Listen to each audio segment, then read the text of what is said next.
Chains by Boss. Chains by Boss is now the official sponsor of the Cowboy Up podcast. If you need your custom cowboy chains, you go to Chains by Boss. You can find them on any of your social media. You can find them on TikTok, Chains by Boss on TikTok. You can find them also on Instagram, Chains by Boss, and you can also find them on Facebook. Chains by Boss will deliver the hottest new cowboy chains for you, and we recognize them as our official Cowboy podcast sponsor. Thanks. And always, Dallas Cowboys for life. Peace. The Cowboy Up podcast would love to welcome Voscaro's Gang as our official sponsor of the Cowboy Up podcast. Voscaro's Game has all your custom stickers, your custom towels, your custom tumblers, anything you need to represent your team, such as those Dallas Cowboys or even those hated San Francisco 49ers. Voscaro's Gangs have you. You can find them on all social media, especially Instagram and TikTok. The Cowboy Up podcast welcomes Voscaro's Gang as our official sponsor of the show. As always, Dallas Cowboys for life. Peace.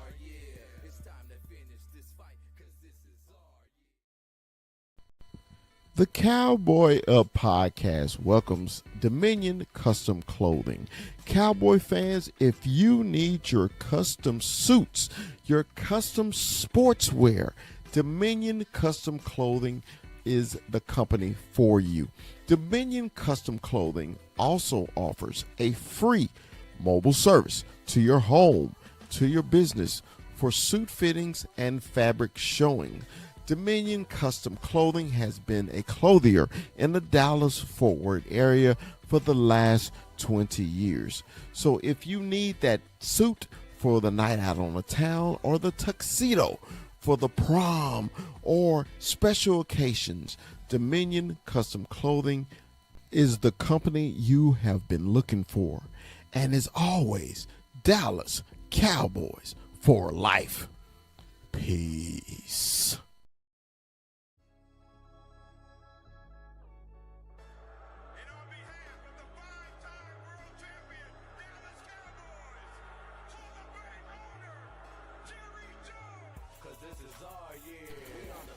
From Stop 6, Texas, it's the big fella.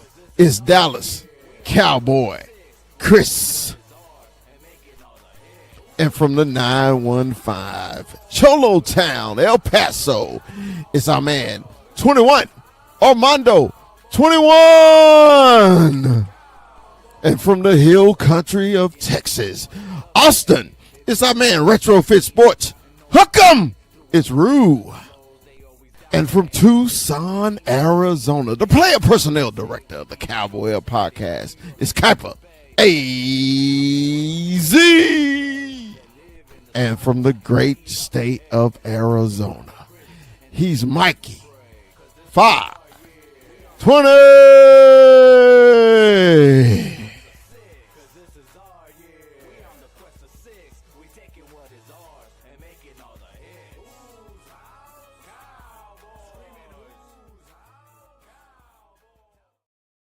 What's up? What's up? What's up? Say, man, y'all know what today is. Today is Monday. What happens on Monday? It's the Cowboy Up podcast. Man, let me introduce the crew to you. To my right, to my left, to my left, to my right. Man, from Tucson, Arizona, the player personnel director of the Cowboy Up podcast is my man, Kuiper AZ. What's up, Kuiper? What's up, everybody? It was a fun Super Bowl. Sad that was the last game, but now we're off to the off season. Let's get that shit going. I know. Let's get it popping. Hey, man, and from the ATL by way of the Funky Town, Fort Worth, it's my man. What's your point? What's up, Chop? I can't hear you, Chop. We can't hear you, Chop. We can't turn that mic on, Chop. Not yet. We'll come back to you, Chop. Just keep saying test, and I'll let you know when we can hear you. Hey, and from Tucson, Arizona, man, it's my man. He's Mikey. 520. What's up, Mikey? How you guys doing? So now it's the beginning of the off season. Exhale, the most roller coaster nightmare of shortest season that we ever been through. But there's a lot to discuss.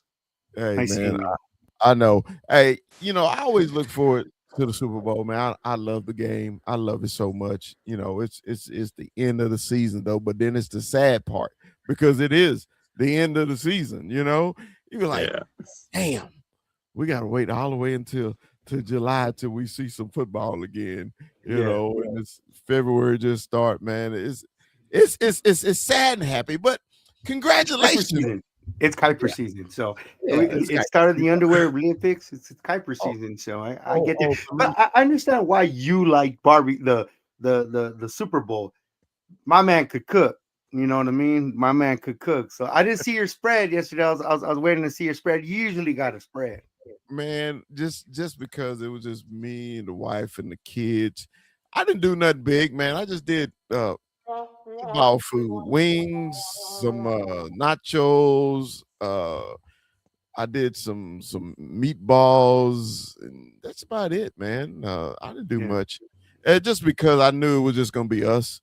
If I had a crowd out, and me, the grill would have been fired up. It'd have been smoking. You know what I mean? And it's hard to do small portions. Like when you do, you all have that food, and then you're eating that same food until Thursday, and it's all in Tupperwares. But I don't mind it at all. Yeah, man. Let me tell you my Super Bowl Sunday, man. Everybody hype, man. We get up. I go to the grocery store. I actually, for the first time here in Seattle, saw people in SEAHAWKS gear at this grocery store. I'm like, oh, okay. Oh, I was like, congratulations. All right, I see y'all are here. So, and then I'm walking down the aisle, and this couple stopped me, and they had on cowboy gear too. And I was like, man, I'm so glad to see some friends here, and they were cool and everything. So we chopped it up for a little bit. So, we get here, man. I throw the food. I actually got through cooking right at kickoff. Great timing. Dude, beautiful. Everybody get these big old plates. We getting ready to watch the game. It wasn't even 5 minutes into the game. Why everybody sleep but me? I'm like, right? Because the kids started drinking early. Well, the kids, dude, everybody is knocked out in that food coma. You know how you get that food coma, right? Yes, sir. Plates up high, and dude, everybody went night on me. I'm like, come on, man, come on. That means the food was good. But then that's the other thing too. When we up here by ourselves, so we ain't got no family up here. So if we were back in Texas, it would have been a house full of folks. But up here it's just us. So I understood. But I actually enjoyed the game. Kuiper, how did you celebrate the Super Bowl yesterday? Yeah, we actually had our thing outside, man. We put a TV outside, put up the beer and fucking sodas in the chest outside, sat down and just watched the Super Bowl. You were drinking beer? You drink beer? Yeah. What? Say, man, you old enough to drink beer? Yeah. You sure you old enough? I don't know, man. ID. I gotta check your ID, see if you're old enough.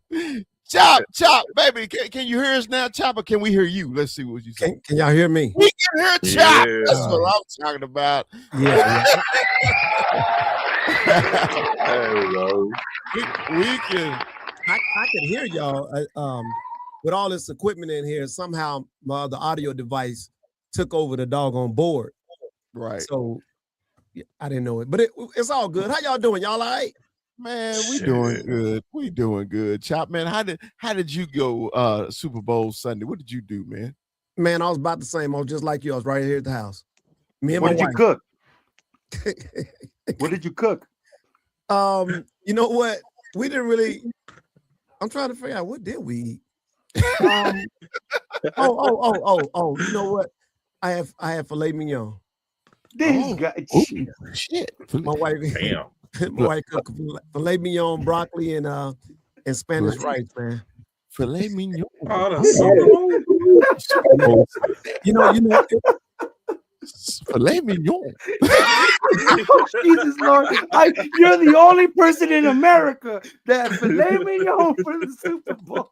hey, you know, it was only us two, so No, what he failed to say it was a Kobe Wagyu filet mignon, not just. Hey, I thought he may have been in the owner suite or something. You know, man, we was up in the owner suite, eating filet mignon.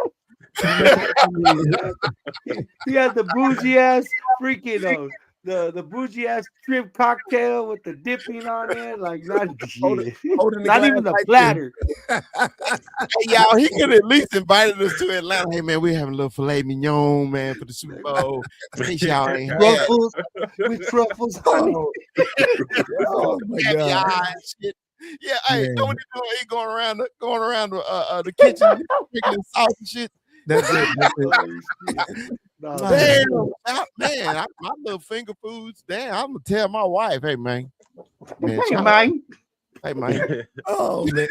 Normally we have some on the grill and have a few people over, but it was just that energy of the Super Bowl. It was like, I mean, and then it's your time zone. Like we're very fortunate, like over here. How Armando said, like they put the TV outside. We putting the TV outside in our time zone it's a thing because it's 75 degrees outside. It's nice. Mm-hmm. It's cold enough to where you have a sweater or something, but it's nice. And you have the TV outside where you're grilling and the game's going on. And I just love our time zone. I couldn't imagine. By the time the game comes on in your time zone, it's freaking 7:30 at night. Yeah, it's late. Yeah, because I made a pork. I smoked the pork tenderloin and made some chicken and just did the dips and the chips. But I don't know about you know what? That was a pork filet mignon. All right, Cowboy Corner, man. Good to see you, Corner. Good to see you, man. How you doing, man? You doing, man? What's going on, you guys? Thanks for sharing the link. I'm here in the flesh. Hope you guys are fantastic. Man, how did you celebrate the Super Bowl? What y'all cook up in the Cowboy Corner crib? Dude, I don't want to be a Debbie Downer, but I spent the weekend in the hospital with my wife's father. So, wow. He okay? He's on hospice care. So, man, I'm sorry to hear about that, brother. That's all right. But I watched a little bit of the Super Bowl. We ate some Sam's Club pizza with them, So that's all good. Did he watch it? Oh, he can't watch anything. He's in a deep coma. Yeah, he's comfortable. I'm sorry, bro. Well, prayers to your daughters and grandpa and you guys as well and your wife. Appreciate you. For real, dude. That's part of life, but still, man, it's rough. But hey, let's talk a little Super Bowl, man. First of all, a lot of people was upset about the game. I was boring. I was the opposite. Yeah, I was the opposite. I loved it. And the reason I loved it, I was in the Cowboy Can fan chat because they do a live simulcast every game, right? And I said, the game is not boring. And the people who say it's boring, they think it's boring because they've never seen a real defense before. Yeah. It was defense, bro. Both teams, I gotta give it up to New England Patriots, bro. They defense kept them in the freaking game. Okay? If they had any offense, it would have been a closer game, right? And because they kept it to 12, I was just like, bro, if Seattle don't come on with it and put it in the end zone, the Patriots may come back and get them, right? But of course, it's kind of like body punching in boxing, man. Seattle kept body punching them, and then eventually, man, they went ahead and gonna knock them out. So, Kaipa, I'll start with you, man. How did you feel about the game? Because, like I said, I liked it. Did you like it? Didn't like it? How did you feel about it? Hey, I didn't like the Seahawks winning. I'll tell you that. Fuck them. But no, it's a game that only real football fans can truly appreciate, dude. Because you watch that shit. it wasn't really sloppy offense. It was great defense that was just being played. You see like, dude, watching Christian Gonzalez fucking knock there you go. out. You said it out of my was damn more you. exciting than any offensive play I would have watched. I love watching those plays. It was for the people that never watched him before.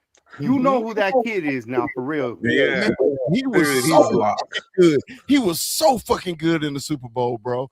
I wouldn't even been mad if he was MVP. I really wouldn't. Dude, he kept him in the game. Christian Gonzalez balled out yesterday, bro. He balled out. Chop the game, bro. I'm here. I'm here. No, I said, what did you think? You know what? I'm on the same wavelength. I thought that was a great defensive game. And I knew in the fourth quarter something was going to break. And really, what really broke was the turnovers. And once the turnover started, the momentum shifted even more. Well, it was always on Seattle, but even when New England decided they was going to do it, the momentum shifted on the turnover. And dude, I mean, the defenses, and you know what? I'm glad we said something about that. I didn't see not one besides Christian Gonzalez. I didn't see not one superstar defensive player on either team besides Christian Gonzalez in that secondary. That was coaching. Yeah. That was a well-coached game on both sides. And it just proves again, you don't really, it's good to have great players, but if you got great coaching, those average good players can play. You know, and I just enjoyed it, man. They wasn't missing assignments. I mean, both sides, man, they was on it. They was on, man. They was on and popping. I loved every bit of it, man. I was just like, who's gonna make the mistake first? Who's gonna make the mistake first? That's what I was looking for. Whoever makes the mistake game. That's how I was looking at it. 520. What you think, man? Give me your opinion on it. We were kind of watching the same game, but we weren't watching the same game, guys. Okay. So Will Campbell is a liability with his little T-Rex arms, and they took advantage of his little T-Rex arms. He's a guard. He's a guard. But big thing, Drake. Like, I'm sorry for the people that got mad that Matt Stafford won the MVP. No, the real quarterback is Matt Stafford.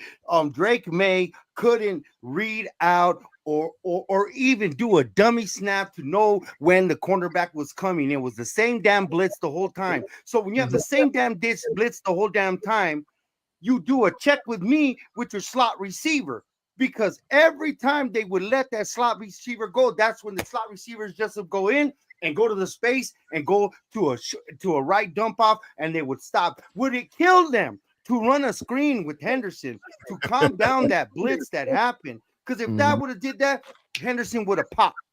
They didn't do any adjustments or did any favors for Drake May, and Drake May was riding this wave, and the conservative ass way that they called the game came up and bit them in the ass. I don't know if you guys didn't see that. It wasn't just defense; it was an inept offense in Drake May, and Drake May, his lack of experience came out. A Dak Prescott, for instance, or a seasoned vet would have saw that. It was the same damn blitz, guys. Witherspoon kept coming on that same damn blitz on the same damn side with whatever linebacker was on that side. That's when you tell that slot receiver or that tight end to just cut his route, where they got to have a hot route when they see it, or do a dummy snap to have them come. It seemed like they never adjusted to that. And then I got to give something refreshing. Seattle kept taking the points. Something that Schottenheimer got caught not doing. They've been doing that all year. And you know what? That's refreshing as hell.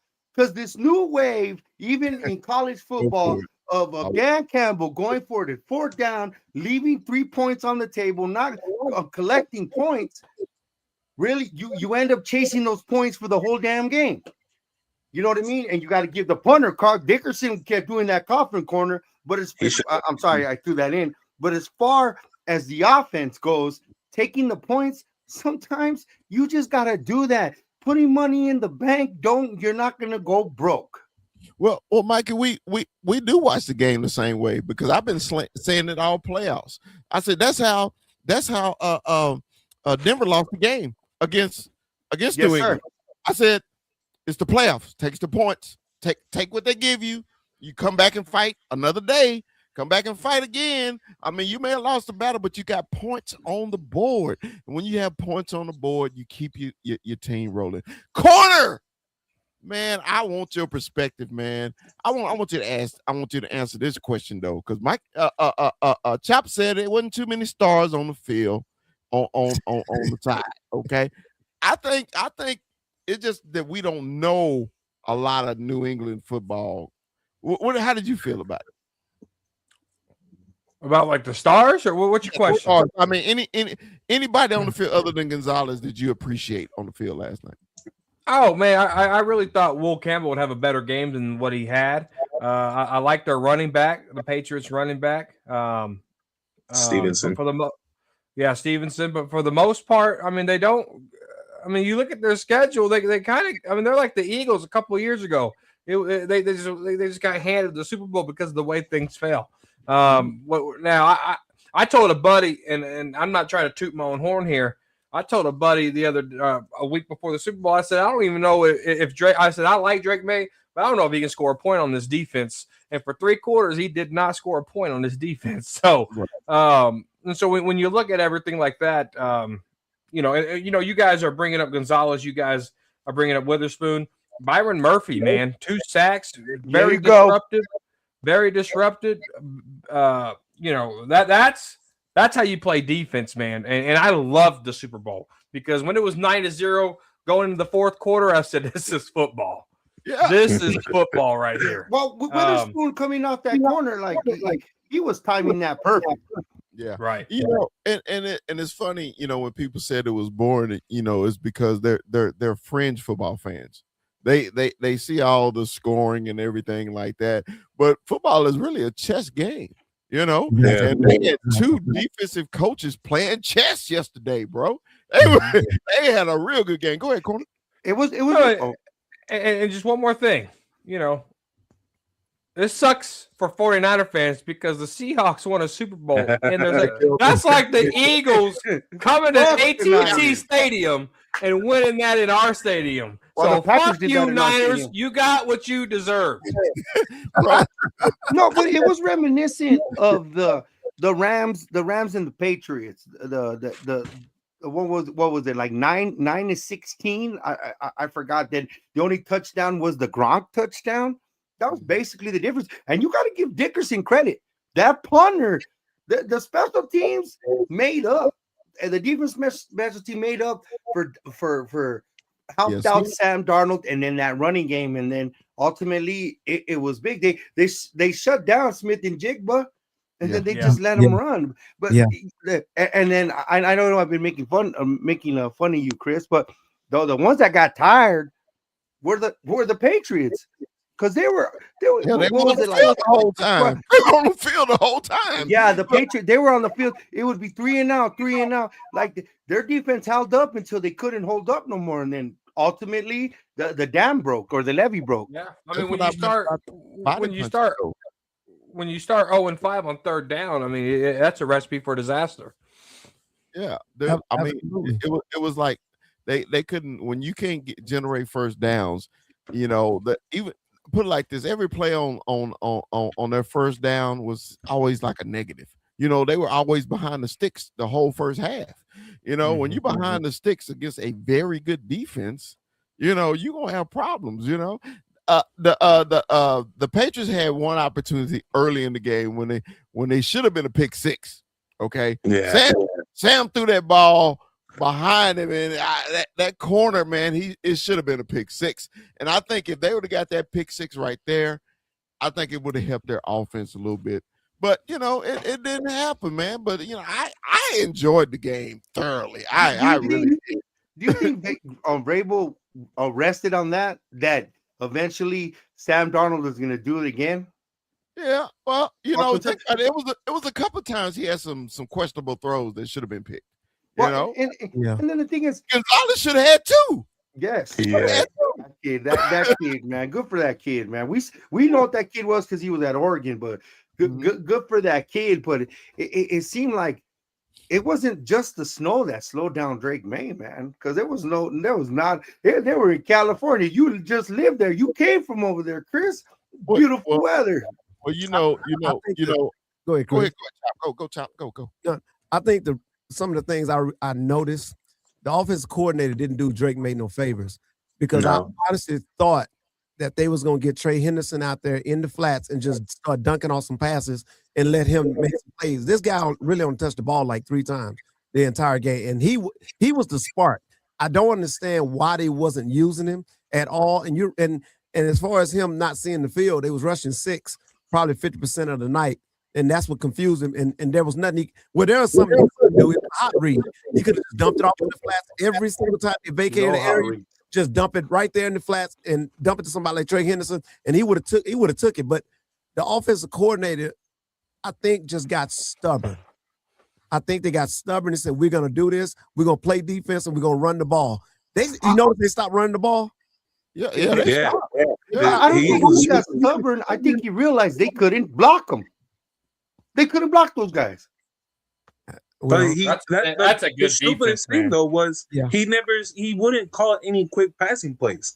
He was only going for the medium and deep balls. He never called a quick slant. He never called the little curl route, and he got his QB killed all night for that. And that's crazy for you to say, because we're used to a number 12 with that same team that you couldn't do that shit too. But that's just, that's apples and oranges. You know what I mean? Like, but Drake, I think a couple times, just because of the rush, he wasn't composed on some throws that he should have hit to complete first downs to get the drive moving. When like I said, man, Seattle special teams is so fucking good last night, man. When they cough and kick in damn near every time, they're starting on the fucking 1 and 2 and 5-yard line against that defense, dude. All they was doing was pinning their ears back, and then they was running simple blitz, when they showed the end zone version, right? And just to what you guys were saying about dumping it off to Henderson into the backs, because both the linebackers was blitzing from the inside, right? Little dumps to the running back could have solved out. They would have stopped doing that shit, period, right? Yeah, you call a screen pass at the right time, and somebody like Henderson, we saw what he did in the national championship. We saw what he could do. Yeah. He could take it to the house. He'll take it to the house, because he got speed. He can hit that gear, and ain't nobody catching him. It ain't no catching.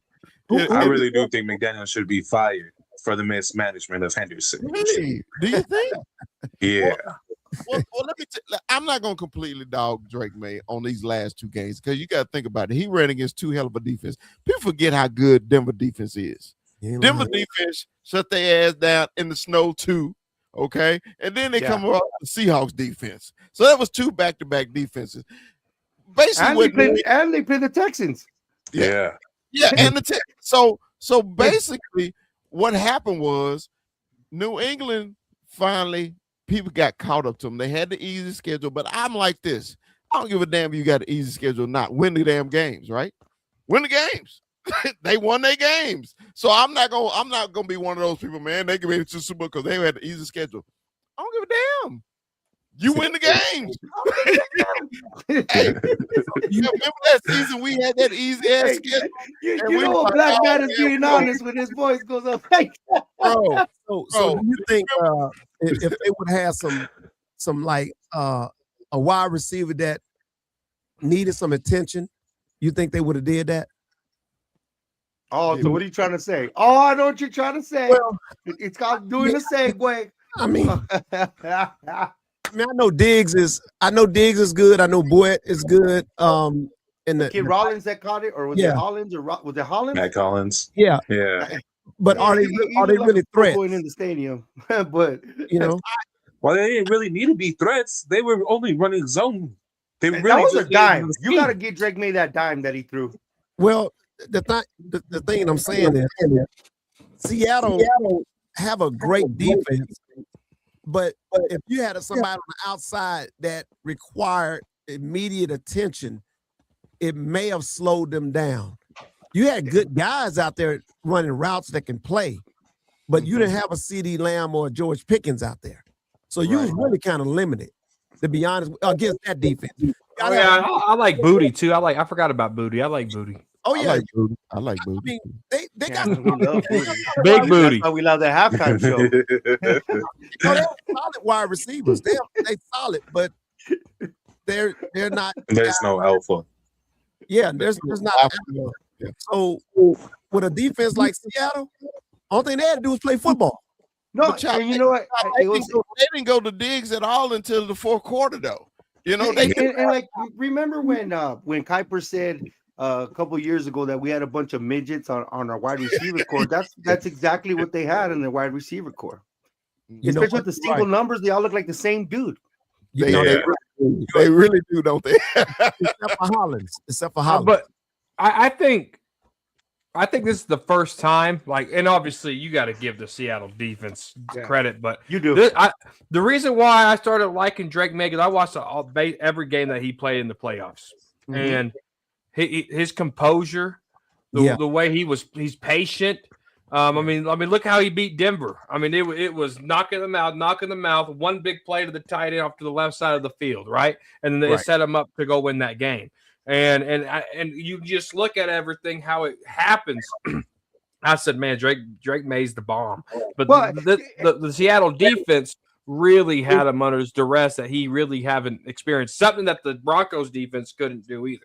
Because he still made that big play against the Broncos. Well, back to you. Do you think he should have ran the ball more? Do you think, or his clock, his internal clock was effed up from the beginning. I don't know who it was, but it was that YDT that just pushed the guard right into it. Oh yeah, that was the turning point where, we knew, but but he's young. If he makes it to the Super Bowl again, he'll win it. No, he needed this. He did. I think the turning point was early when my man ran him down from behind. He knew. Yes. He knew at that point. That was the third play, wasn't it? That was the third play, and he ran him down from behind. He knew right then this is the kind of game he was going to be in. And he was rattled. And he was rattled and you're right, Corner. This guy has a very calm, cool, collective composure. For real. Because you never saw, even when they was losing, he was just like, all right, and they have a young team. Now, I don't know, only one that probably the oldest Diggs, everybody else is young as hell. And they only going to get better. Now, they won't have the schedule they had this year, but they ain't got no control who's in front of them. But they won't have that schedule, and they're going to have a big old X on their back. I'll give them George Pickens for 2 1s. Watch 2 1s. I mean, we'd have 4 1s. Sign me up for that. But George Pickens is not technically signed, and that's a good segue. But one more thing, right? Considering we had the most the 60th ranked defense, because I'm counting 2 years of the 60th ranked defense, and to watch a defensive masterclass by 2 teams and then watch one outlast the other. That's why I guess we were like, whoa, this is awesome.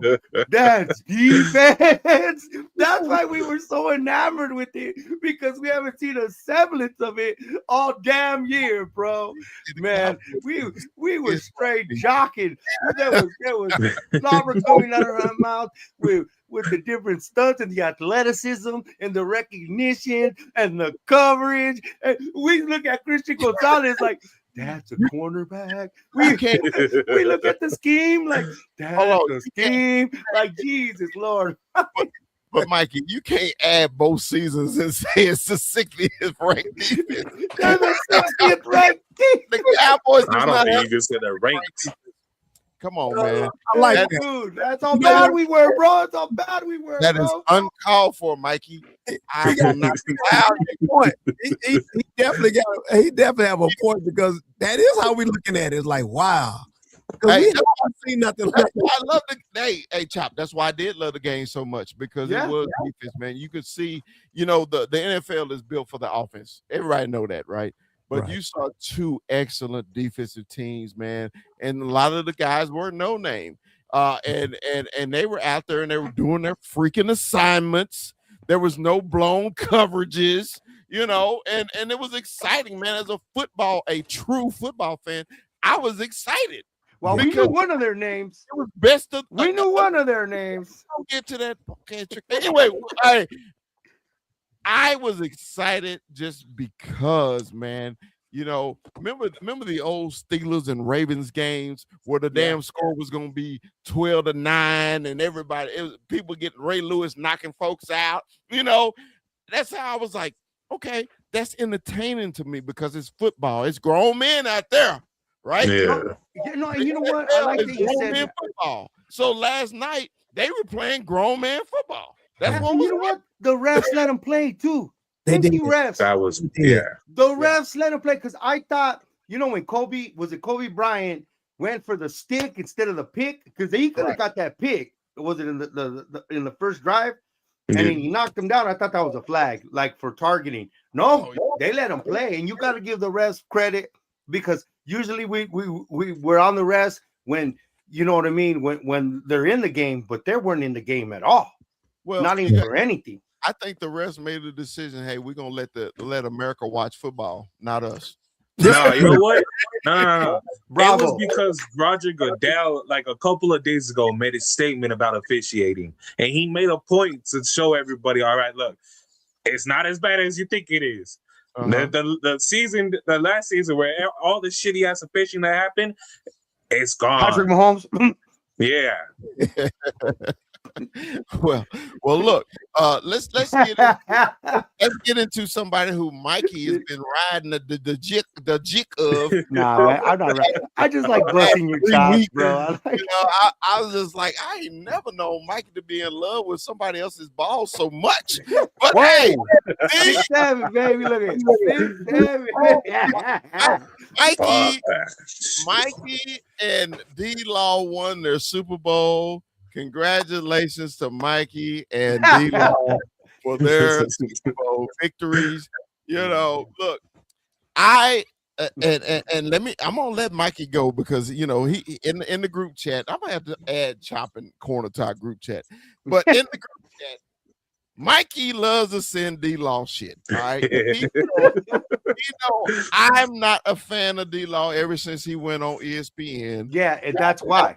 After getting smashed by the Packers, he said that we were tired.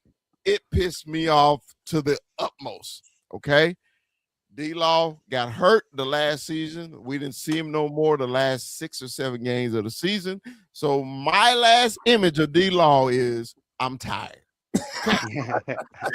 D-Law goes to Seattle. They have a wonderful defense. I didn't think they were going to be as good as they were.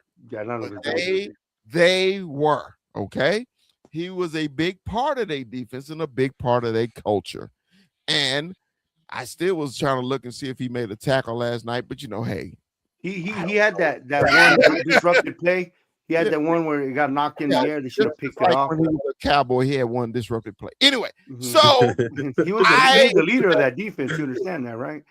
Yeah. Okay. So basically, all I was excited for. I'm excited for every Cowboy who get a Super Bowl ring. Hey, man, shit. Yeah. Congratulations, bro. You moved on. Your prediction came true. I made a couple of predictions that came true, but I ain't win no Super Bowl. So congratulations, D-Law. Come on, Mikey. Tell me how you feel. No. And in the start of it, why I gave you so much props, because at that time me and you had an argument of it, because in that interview he said he was tired, but at the same time in the interview, if you look between the lines in that interview, he was taking shots at Micah Parsons. That he said that they were running on his side.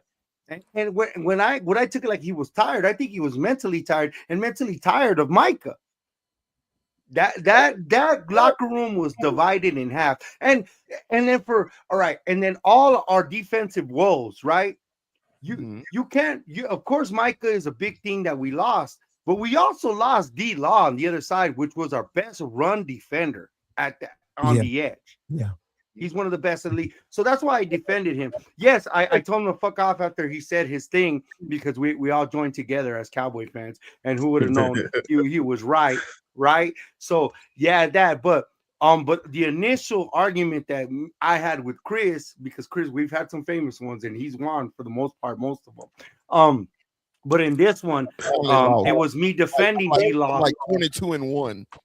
Yeah, that's fine. Hey, that one happened. Hey, sometimes a broken clock gets it right one time, twice, right? So, but that was my argument, because I am a D-Law guy. I was more of a D-Law guy than a Micah guy, and for what happened, that was the argument. Back to him winning, good, and you're kindred with him. You're kindred with him, Christopher. You guys are Mexican. You guys are Mexican by marriage and by blood, grandchildren and children. We are. You know what I mean? Y'all Mexican. Y'all are part. Y'all should have been in the halftime show together. And I was, because hey, I'm telling you, I was hopping around the living room because I was a Bad Bunny too. Anyway, so I'm Puerto Rican. Puerto Rican. Yeah, I'm Puerto Rican. I'm Puerto Rican with this hair. I'm Puerto Rican. Hey, so okay. I'm gonna ask my man, player personnel director of the Cowboy Up podcast, my man Kuiper AZ. All right, Kuiper, assess your D-Law performance of the year, man. How did you think? Did he bounce back? He was a product of an amazing system. That's really what it was to me. He has really good value, but the Seattle's defense really is just 3 DTs, honestly, and one fast dude. They constantly rotate that fast dude and D-Law with Leonard Williams on the other side. D-Law had a rotation and a great defensive coordinator. That's really what it came down to for me. Yeah. But I'll give him his props, man. There was times where he did show up, and the leadership more than anything is what his most value came from. Okay, Chop, man, how did you feel about D-Law, man? Were you excited? You didn't care? Informal? You don't give a shit, or were you too busy on that filet mignon? Well, you know, I'm gonna give him his props, because you know, he's on the inside. He's a cow. He was a cowboy. He knows what's going on in the building. And me personally, I know this probably I get some slack back from it, but I don't think he was as hurt as he thought he was that last year in Dallas. I think he was saving himself because he knew he was gonna leave, and he wanted to be healthy. Because D-Law playing like he just been in the league 2 years. This guy has some energy about him that I hadn't seen out of him in the last 3 years with the Cowboys. And you're right, Mikey. Once Michael Parsons came and it divided the locker room, Dan Quinn showed the favoritism to Parsons. That rubbed D-Law and some more people, the wrong way. And they was bumping heads. And I think what the Cowboys decided was, hey, we had to move on from one of them. Well, we're going to keep Micah. So we're going to let Lewis blew up in our face. Huh? And what's called leave. We're going to let D-Law and Lewis get out of here so we can pay Micah. Then all of a sudden you ended up with neither one of them. And D-Law gets a ring with a pretty good defense that was put together.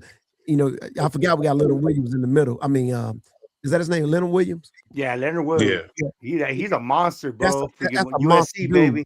That's a monster freaking dude. You got him in the middle, and D-Law just did what D-Law do. You know, and he played a good game last night. He played a good game all season. Not to mention Reed. Reed is a monster too. DJ Reed, right? DJ Reed. Now we're thinking about it. Those dudes are bad. Those two guys, man, they did good. And I've been watching D-Law this year.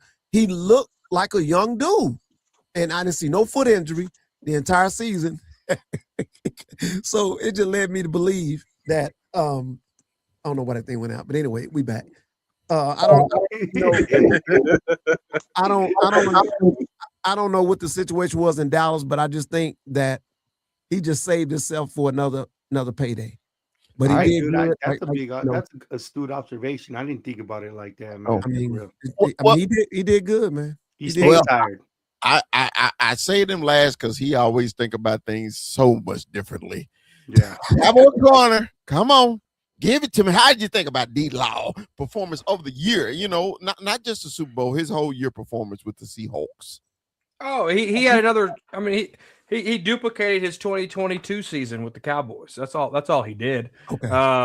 And when you put him in a rotational role, you get to save him so he's not tired. But And so, but I'm happy for D-Law. I've always been a D-Law fan. I've argued until the cows came home about DeMarcus Lawrence.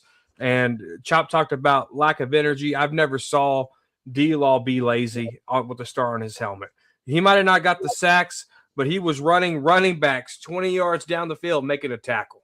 Like that's how I remember D-Law, right? We could talk about his comments about they were tired and this, that, and the third. He was tired. Look at the time of possession in the first half of that Green Bay Packer game. That defense was exhausted. And the offense did him no favors. Wow. And so like that. Damn. You put that in perspective for us. Hold on. Hey, dog, like honestly, like wow, like you know when you go to therapy and then, like the trauma that got unveiled and like this memory of something that got you just did that. You therapy, like damn, I should send you. I'm gonna sell you money because you something inside of me. But now I gotta stop my hatred. Now, shit. Yeah, and I understand where D-Law was coming from. I do. The only thing that made me mad is when players leave the Star and then they bash the Cowboys. Yeah, but 100%. I can't. But hindsight's 2020 now because he did it. He said it and he did it. Not only did he walk the walk, he talked the talk. He talked the talk, he walked to walk. I can't be mad at bro, right? So all the kudos to DeMarcus Lawrence, man. Proud of him, and got a baby on the way, beautiful family. I just hope that he retires a Cowboy. He gets that day one contract and retires a Cowboy because I would love to have Lawrence retire a Cowboy.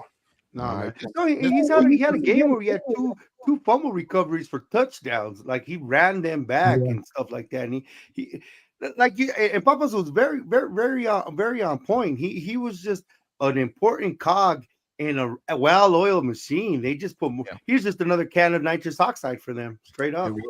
So, for other people, it is basketball season. Those Arizona bear down Wildcats 35-31 against Kansas. This is an exciting ass game. I hadn't even watched it. I need to watch it on my phone now, bro. I'm sorry. Bro, it's a good game.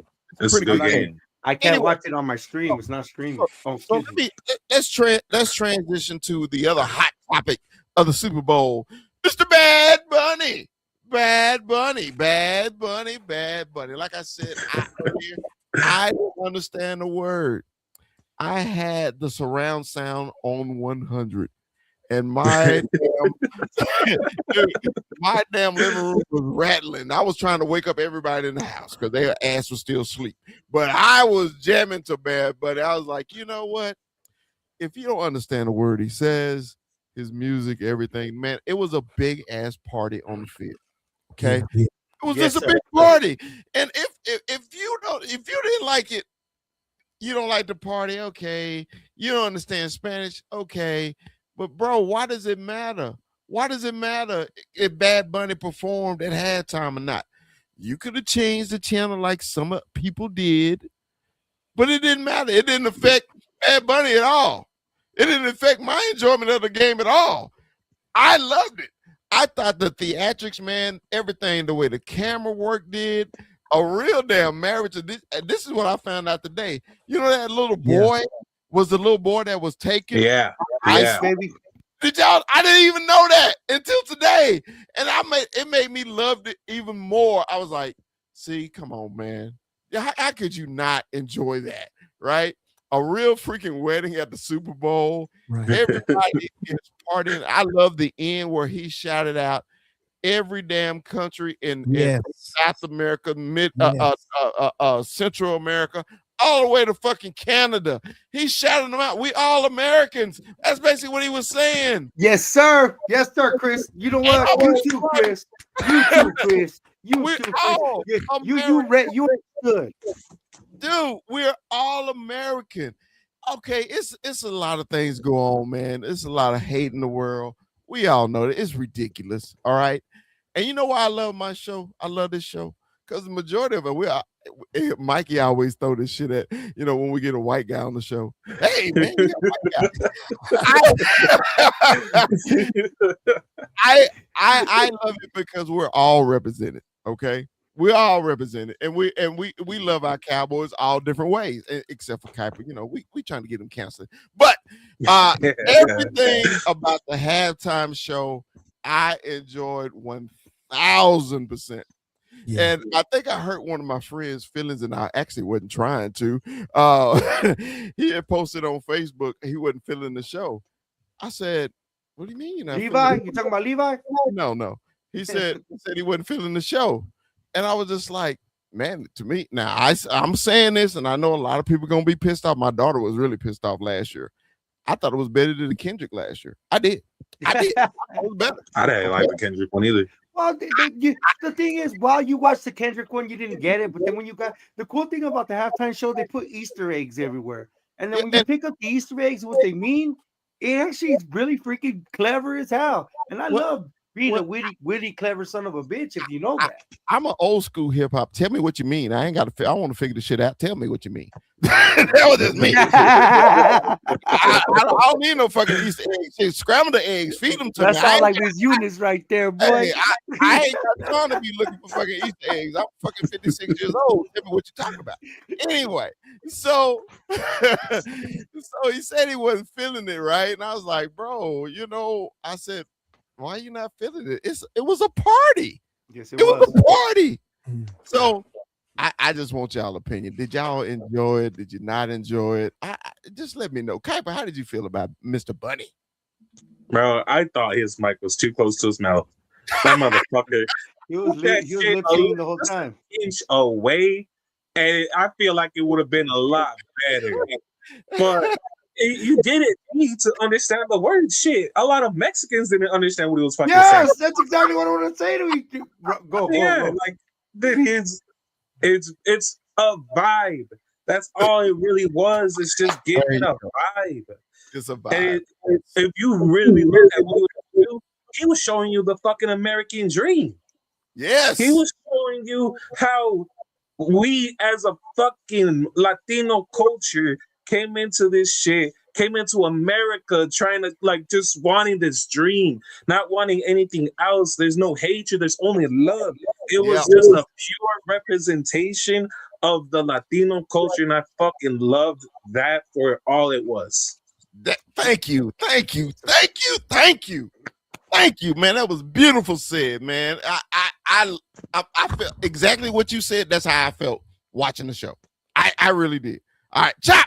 I know. See, Chopper music guy too. Y'all don't know Chop's son is a country and western singer. Y'all the filet mignon off his teeth. Y'all didn't know. That's why he that filet mignon, man. He in music. Hey, he in the studio right now. Chop, man, how did you feel, bro? How did you feel about Mr. Bunny? Yo, I loved it because I knew it was coming, and I know it's gonna be a symbolic type of show, and you really had to be kind of following the world a little bit to see exactly what he was going to do and how he was touching on different things. But Kuiper said it all. He showed what love looks like in a country. This is what the country's made of, no matter you like it or not. Yeah. This is what the country's made of. And I think he did a phenomenal job. You're right. You really didn't I didn't have to understand him. I just saw what he was doing, the characters and the build-up, the props. I knew what was going on already. I'm like, whoa, this is deep. And he just kept moving it along. So hell yeah, I loved every bit of it. And just a little Q&A. Wait a minute, I just saw something. I don't know if y'all just saw this. What happened? Max Crosby has told Tom Brady he would rather retire than play for the Raiders. Good. Damn. Well, we got picks we could barter. I'll take Max Crosby forward. He's from Fort Worth, isn't he? Max Crosby? I don't know where. Yeah. I don't know where he's from. He's from Fort Worth. Get out of here. Yeah. I didn't know. He's from your area. He's from your area. He went to school with Post Malone. Oh, that's Grapevine. Yeah, that's North. That's Tarrant County. Yeah, about it. Texas is Texas. You know what I mean? Y'all so big. Yeah, I know we are. Hey, so Mikey, how did you feel about Mr. Bunny? Oh, so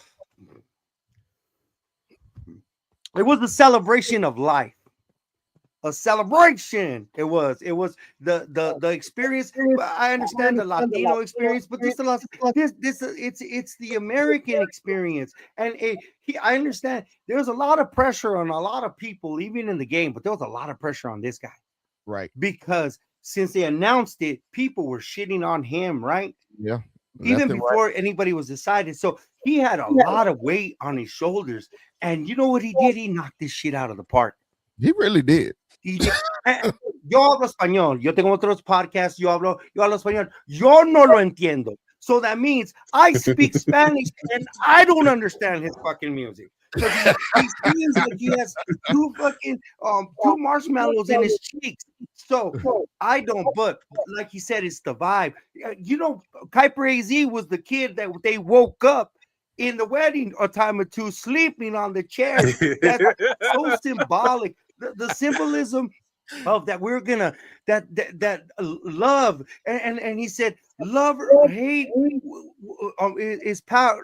Love is power over hate 1,000 times. You saw the billboard and then calling everybody out, giving them, seeing that we were standing together, that everybody had a smile on that surface, that he could have easily made ourselves a victim and did this whole power protest. No, you know what he did to the powers that be, because of this tumultuous time, and then we're not getting political. He said, we're going to live and we're going to be doing us and we're going to work. The power lines, the power poles, symbolism to an electrician, but that is a symbolism about the powers going down in Puerto Rico, which is what is a Commonwealth of the United States. Still going forward, when they get knocked down, we're gonna power back up. All the celebrities that were in. We saw Ricky Martin for the first time in forever, and that dude hasn't aged a day. It's 1999, bro. The same, but the symbolism of all of it, that means all of us here. And it's not just, it's the Latino experience, but it's the American experience. It's the American experience that you throw parties one way, we throw parties another way, but all we're going to do is work, grind, and celebrate while we have this life, considering everything bad. And it was conveyed regardless of the music. I get it. I'm not a big Benny fan, but we got the message, and he could have went one way or another, and honestly, he knocked it out of the park. And dude, who doesn't want to see big booty Latinas dancing? Like, if you don't want to see big booty Latinas dancing, go watch Kid Rock and watch a skinny ass white boy singing the same shit he did 30 years ago. He didn't even sing that shit. He fucking put that on lip sync. Yeah, so like honestly, like regardless, it's like I'm Puerto Rican. I feel Puerto Rican.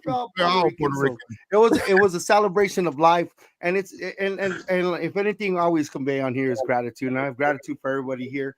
And considering the divisiveness, not once did he say something, woe is me and woe is to our people and what's happening. Not one thing of ICE was mentioned or nothing. All he did was kept it positive, kept it 100, and he didn't make us a victim. If anything, he empowered us as a people. Preach. All right, Cowboy Corner, what did you think about Mr. Bunny last night hopping around the stage? Absolutely killed it, all right? Look, I don't know a lot of Spanish, but there was one point in the show where he said, I never gave up on me, so don't ever give up on yourself. Beautiful. Yes. Right? I understood that part. All right. That's probably the only thing I understood. Then, if you watch Lady Gaga, she had a flower on her chest. That is the Maha Puerto Rican flower. It's spelled M-A-G-A. A lot of people call that MAGA. But he did the Puerto Rican flower called the Maha. All right. And so that was good shade by Lady Gaga right there. But you look at everything. I mean, he had restaurants that he loved in New York and in Puerto Rico and all these other things. He had all these restaurants that are real restaurants. All those places that you see in the Super Bowl show are real places. And he brought them to life on the Super Bowl stage. Listen, his message was loud and clear. The only thing more powerful than hate is love. And if you got a problem with that, You need to look yourself in the mirror because you are the problem. There you go. Man, Man, all of you are getting fired tonight. But we hate those fucking Eagles. That's what we fucking hate. All of y'all. I appreciate it, man, because it's like this, man. We all need to love. Quit all the damn hate. It seem like the world always focusing on negative shit. And last night, I two things I love: football and music. Football and music. Big booty Latinos, bro. Big booty Latinos. Oh, I'm sorry. Well, you know, my wife ain't Latina. Out loud. I can't say it out loud, and I think she's watching me on TikTok. Big black women. It's a celebration. Celebration, bitches. There you go, baby. Hey, so this is the kickoff of the off season. So next week, man, of course, me and Kuiper are going to start our series. It's going to be on YouTube. I'm just going to drop them on YouTube. We're going to take each group, running backs, quarterbacks, wide receivers, defensive player, everything, and we're going to break down each player, and we're going to drop them at least 10 minutes on each player. We're going to drop them on YouTube so Kuiper can be in his bag. We're still going to do our Monday show. We'll get into the all-season free agencies and everything like that. I'm so excited about this. And I called him and I said, look, man, this is your time of year. I don't want you to be shining just one day. Okay. I love the way you do the draft. I love how you do it. I said, let's put this shit out and let's get this popping. Let's get it popping. So next Sunday, we're going to have our first recording, and I'm going to start dropping videos every day, probably every 3 hours until we cover what we're going to do. We're going to do the top 5 positions at every position, and we're going to rock and roll. And then we'll also do what the Cowboys should be looking for on our last drop. Okay. So if y'all follow us, man, make sure you follow us on YouTube, Instagram, Facebook, TikTok, and follow all of us on every platform. We'll plug the channels. What's the channels called? You won't let me finish. I'm trying. Goddamn. Yeah, Mikey. Let me finish my damn monologue, Mikey? Goddamn. I'm trying. Well, plug them. Let's hear it. I'm excited. I'm all right. Cowboy Up Podcast on YouTube. We're gonna have it on Dallas Cowboy Chris on TikTok. We're gonna have it on Dallas Cowboy Chris and the Cowboy Up Podcast on Instagram. We're gonna put this shit out here everywhere. Also, you do need to follow Chop too, because Chop does his college draft picks. He does his thing too. So y'all follow Chop on YouTube. Is What's Your Point? On YouTube. Am I correct, Chop? That's right. What's Your Point on YouTube? So, man, we got a lot of content, man. We about to push before the draft. And you can also follow Cowboy Corner on the Frisco Report, the Cowboy Corner talking crazy on Saturday. No. The draft coverage is just on the Frisco Report every Tuesday, 8:30. 8:30. Frisco Report. Okay. He over there making faces and shit. Think I was going for it. I know what. Hey, Kuiper, I want to ask Kuiper something, and everybody else can kind of chime in on this. I was looking at some on this free agency and draft, and I noticed something that was kind of weird. Did y'all know Atlanta don't have a first round pick? No. Yeah, they traded it for James Pierce. Yeah. Okay. And James Pierce got arrested this weekend. I know, right? Okay, so here's my thing. Who is a free agent in Atlanta? A big name. One. Kyle Pitts. That one too. Bijan Robinson. Is he a free agent already? No, he has his 5 No, years. he's not free His agent. 5th-year option. He has to be his 5th year. Option. Okay, that's Yeah. still like a No, it ain't. No, it ain't. He's a first round pick. Have his rights for like 6 years, dude. 6, 7 years technically. Yeah. Okay. Now, what do you think about Cowboys giving up a first round pick for Bijan? Can we end the live? hey, that filet, do you share that filet mignon? Oh man, I understand. I don't think Atlanta would ever let him go. I think they won't. They got a new coach, man. I think they're going to feature Bijan so much more. They need a first round pick. Atlanta. Yeah, well, that's their fault. and we need defense. Yeah, we need defense. Like I'm defense heavy. Can Bijan Robinson rush the passer? No. Before we go, we're gonna get before it. we go. I was really talking about like pick 20. Pick 20. Get rid of that number 12 for Max Crosby. That's where I was at. And then no. Hell yeah. I will give well, the thing is, but see, we gotta do to the Raiders what everybody does to us. Chop, we read their mail. We know their mail. We know he doesn't want to be there. So why would we give him the 12 when they could just settle for the 20 or even a second round pick? Whoa, because there's gonna be a bidding war. Hold on. I want to make sure I understand this correctly. We don't have a second round pick. You want to give the 12th pick for Max Crosby and you want to get number 20 for Bijan. Yeah, that's a little steep, but I will give the 12 to Max Crosby. Man, that's bold, brother. Yeah, that's bold. But you don't have to. Yeah, we don't got room in the cap for that. We don't. You don't have to get a player that you got to develop at 12 because we're not going to get one of the top 5 dogs. If you got to develop a player at 12, draft picks is not paying them, Chop. And we already got dudes we got to pay. So if you trade them for dudes we got to pay, there's no room in the cap for nobody. If you have to develop a 12th round draft pick, the 12th overall draft pick, you need to fire your whole scouting department. Well, the only player that you have to develop at that position is the quarterback. If you have to develop an edge, a linebacker, hell, even a safety, your whole scouting department needs to be fired. Well, that's how we've been kind of looking. Hey, but so CeeDee Lamb was developing. I know. Chris was trying to end the show. Look, and I hate to hijack this, but let's talk about something real. How Jerry said he's going to put the franchise tag on George Pickens already. Right. Like he already said it, and he said a lot of people said he did it already. No, he can't do it until March 5th, till the new league year starts. So he can't do that until like a month from now, because that's when the league year starts.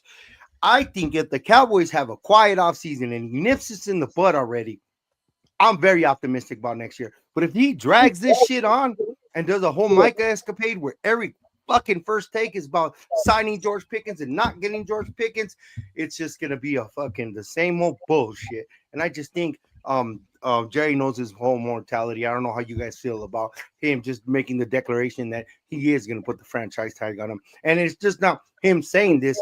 Schefter said this. This is the grumblings that this is actually gonna happen. It only makes sense though. The franchise tag ain't a bad thing. No, it's not. It's only 20. It's only 28. Just one more year, I'll take it. For 28, that's good. They're gonna tag him to keep all that other crap down. He's not going to say no. $28 million. Pickens is going to be there. But think about what this year did for him. Like, think about his reputation last year to now, especially after the Pro Bowl and all the love with the Pro Bowl. Yes, we had the Detroit game, but I really think the Detroit game, he was really hurt. He was hurt. I think he was really hurt. But that, if you watch it again. But honestly, aside from the Detroit game, this guy has raised his stock not as a locker room cancer, but as he pancaked his whole PR and his public perception of him as one of the most likable guys in the league. Excuse me. Well, so, about Georgia, he wants to be here. He wants to be in Dallas. Period. He wants to be here. So that he can play on that franchise tag. And it wasn't me that extended the show. He could play on that franchise tag. It wasn't me this time. My bad. It wasn't me. My bad. Hey man, hey, I'm all about football talk, so it don't matter. I was getting toward the end because I was like, we got so much content. I didn't want to kill all the content tonight. That's Oh, all. sorry, boss. I'm sorry, boss. I just got one more Boss, 'cause question. it's hard for me to get on. So when I'm on, I just want to. Go ahead, corner. All in favor of tagging and trading Pickens, say aye. Aye. I see the benefits very much. That's all I will say. I think he's very detrimental to the offense, but at the same time, dude, negative 30 million cap space at the moment is very hard to keep another wide receiver making 20 mil plus. 28. He'll be 28. His cap hit. But at the same time, they're gonna restructure Holmes. You know that they're gonna do that. They're gonna kick it down. They're going to do it again. Dak's gonna do it. CD's gonna do it. They're all gonna do it. You know that this is that because the only reason it's negative is because Dak Prescott's hit is astronomical. 74 million. Astronomical. But check this out, though, dude. I did the research. I went down this rabbit hole. We're screwed, okay? And this ain't Dak Prescott hate. I'm just giving you stats. No. I believe it. All right. When they restructure this contract in 2029, Dak Prescott will be hit for $63 million in dead money, and he won't even be on the team. I believe that, yeah. I think he'll be on the team in 2029. 63 million in dead money, and he won't even be on the team. Win next year. What do you think, Chris? Well, it's like this. It's the business of football, professional football. It's always going to be a money thing, but most NFL teams can get around it some way or another. The cap is really like Groove say, fugazi. I don't care how much money you could say, how much money you can spend, how much you're going to be over. It is what it is. You still got to field the team. Getting rid of George Pickens, it don't make sense to me, because why trade for a receiver you needed to get back into the problem? That was just like why I was so against the Michael Parsons trade, because now guess what we need? A rush edge. Okay, so you're trying to get rid of another receiver, and you're going to have to go get another fucking receiver. It makes no sense to me. So it is what it is to me. I mean, it's professional football, it's the cap, it's things like that. We're going to have to deal with it. Everybody, matter of fact, since Seattle won the Super Bowl, everybody's price just went up. They free agent is Walker. You got to pay him. They don't pay running back. They got to pay Sam Darnold. They got to pay Sam Darnold. Rolling. You got all. It's NFL football. It's just how it is. So, and that's the drama of it too. So, and not to mention, we got to sign Williams again. Javonte. We got a lot of people. Then don't nobody bring up Odigizua just signed that big contract. He didn't do shit last year. He ain't say about taking his money. So it is, man. It's just one of those things. But look, we're not gonna have Terrence Steele. Terrence Steele, he's not gonna be there. But yeah, you already know. But hold on, big fella. Yeah, you got rid of an edge that wore down during the end of the year because he's light, right? So if you go get you a bigger edge guy that can be more consistent throughout the year, I'm happy with that. But I'm only happy with that if they'll get me a bigger edge. Hey, dude. Hey, Myles Garrett ate that motherfucker alive on his own show. Like he sure did. He fucking cooked his ass on his own show. Oof. Awesome. So I do want y'all to also watch another podcast. It's the El Podcast Dismiss the Cowboy. I can't read Spanish either. El Podcast Mis Cowboys. And that's Eric Serrano's show. I just get on it every now and then. Yeah, every now and then. He get on this show every now and then too. I appreciate you being every now and then host. Appreciate it. Look, man, the season is over, but the season just begun. Yes. If you know what I mean. The season is over, but the season has just begun. Hallelujah. Yes, sir. Say, man, I appreciate everybody tuning in to us, man, on Instagram, Facebook, and TikTok. We do appreciate you, man.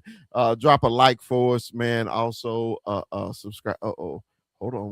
What's wrong, corner? What's wrong? No, stay. I'm gonna help you with this thing on Mondo's channel where it's only the shorts. I'm gonna go into your. I'm gonna help you go into your settings so you can fix that. Oh yeah, I'll do that. Okay, so appreciate that, man. Appreciate y'all. Hey, man, like the big fella always say, Dallas Cowboys for life. We'll see the beaching Cowboys. I feel Puerto Rican in this. Puerto Rican. I feel Paul.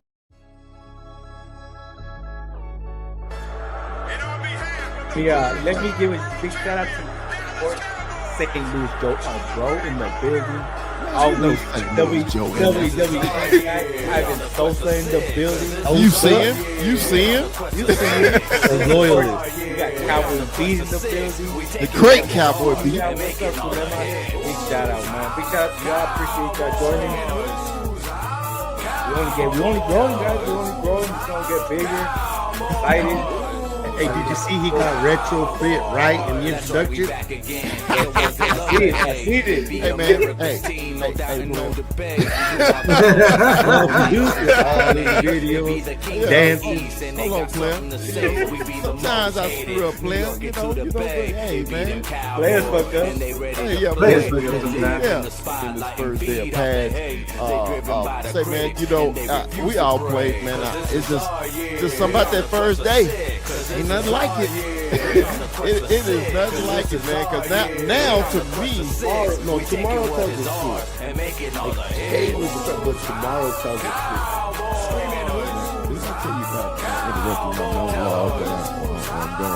I'm sick of this shit, man.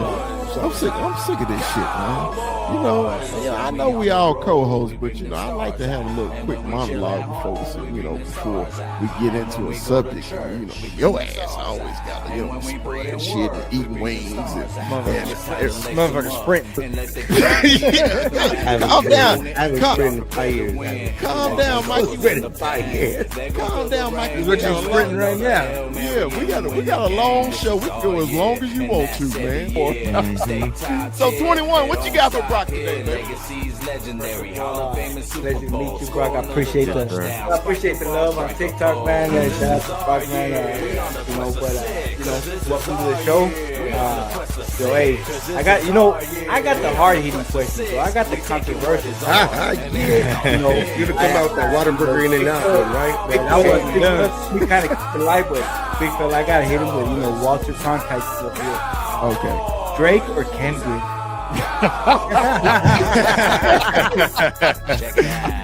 See, okay, I'm gonna be honest with you. I have never really grew up liking Kendrick like that, right?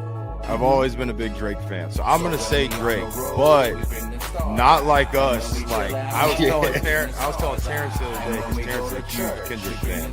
I was like, not like us has me feel like a certain way, because I'm like sitting there like vibing in that song, but it's like this is Drake, and I'm a Drake fan over Kendrick any day. So that's not the only Kendrick song I like. Yeah. And remember, like, subscribe. Don't forget to like. If you love us, tell your friends about us. Like.